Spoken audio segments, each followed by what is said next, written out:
હું છું જયેશ। સૌપ્રથમ સમાચાર ગાંધીનગરથી કે જ્યાં આઈપીએસની બદલીને લઈને મહત્વપૂર્ણ સમાચાર આવી રહ્યા છે। દક્ષિણ ગુજરાતમાં આઈપીએસની બદલીને લઈને કોકડું ગૂંચવાયું છે।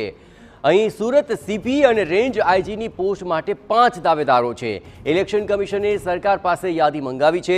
3 વખત મુદત માંગ્યા બાદ પણ યાદી નથી સોંપવામાં આવી રહી।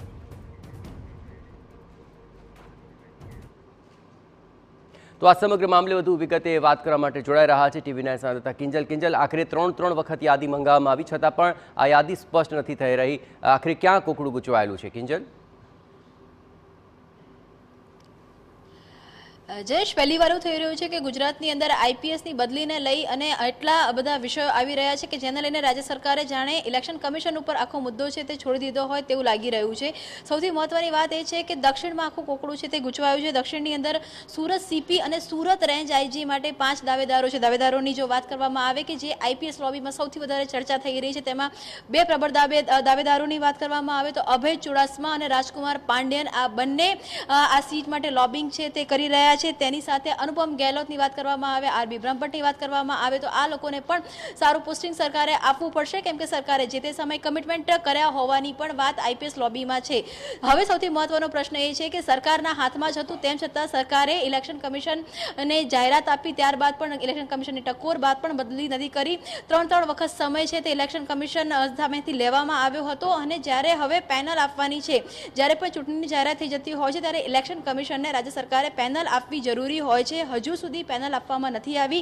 12 એપ્રિલે જાહેરનામું છે તે પ્રસિદ્ધ થઈ જશે અને 12 એપ્રિલે જાહેરનામું પ્રસિદ્ધ થાય એટલે કે 10 એપ્રિલ સુધીમાં જે પોસ્ટિંગ છે તે થઈ જવું એ જરૂરી હોય છે। અત્યારે 10 જેટલા આઈપીએસ અધિકારીઓ છે કે જે પોસ્ટિંગ વિનાના છે અને તેમને કેવા પ્રકારની કામગીરી કરવી તેનો કોઈ જ અંદાજ નથી। પહેલી વખત એવું થઈ રહ્યું છે જે ચર્ચા આઈપીએસ લોબીમાં છે કે આઈપીએસ જે અધિકારીઓ છે તે સરકાર પર હાવી થઈ રહ્યા છે અને કારણસર બદલી છે તે નથી થઈ રહી, પોસ્ટિંગ છે તે નથી આવી રહ્યું। મહત્વનો મુદ્દો એ પણ છે કે જે રાજ્ય ચૂંટણી કમિશનર છે તેમની પાસેથી સતત સવાલ છે તે election commission central election commission દ્વારા પૂછવામાં આવી રહ્યા છે કે આખરે યાદી કેમ નથી આવી રહી। તો રાજ્ય ચૂંટણી કમિશન સાથે પણ રાજ્ય સરકારનું કોઈ પણ પ્રકારનું કોમ્યુનિકેશન નથી અને એ કારણ છે કે હાલાકી હજુ પણ બોલ છે તો રાજ્ય સરકારની ગોલમાં છે। જો કોઈ એક પોસ્ટમાનની વાત કરવામાં આવે તો એક પોસ્ટમાં 3 નામ આપવાના હોય છે। તેની અંદર સરકાર દ્વારા જે પ્રથમ નામ હોય છે તે મોસ્ટ પ્રેફરેબલ, ત્યારબાદ બીજું નામ અને ત્રીજું નામ એટલે કે સરકાર દ્વારા જે યાદી આપવામાં આવશે તેનામાંથી જ પસંદગી છે તે થવાની છે। તેમ છતાં પણ સરકારનું જે ઉદાસીન વલણ છે તેના કારણે આઈપીએસની બદલી છે તે નથી થઈ રહી અને સમગ્ર બાબતે અત્યારે રાજ્યનું ચૂંટણી કમિશનર છે એ પણ ખૂબ જ લાચાર છે અને આઈપીએસ બેડામાં સતત આ જે વાતો છે તે થઈ રહી છે। હજુ સુધી જે લિસ્ટ છે તે લિસ્ટ તૈયાર નથી કરવામાં આવ્યું કે જ્યારે આ લિસ્ટને લઈને ઓલરેડી 2 વખતે ગૃહપ્રધાનની બેઠક છે તે સરકારમાં થઈ ચૂકી છે। તે આખરે એવો કયો મુદ્દો છે કે જેના કારણે આઈપીએસ જે લોબી છે તે સરકારને દબાવી રહી છે તેની ચર્ચા અત્યારે ખૂબ ચાલી રહી છે।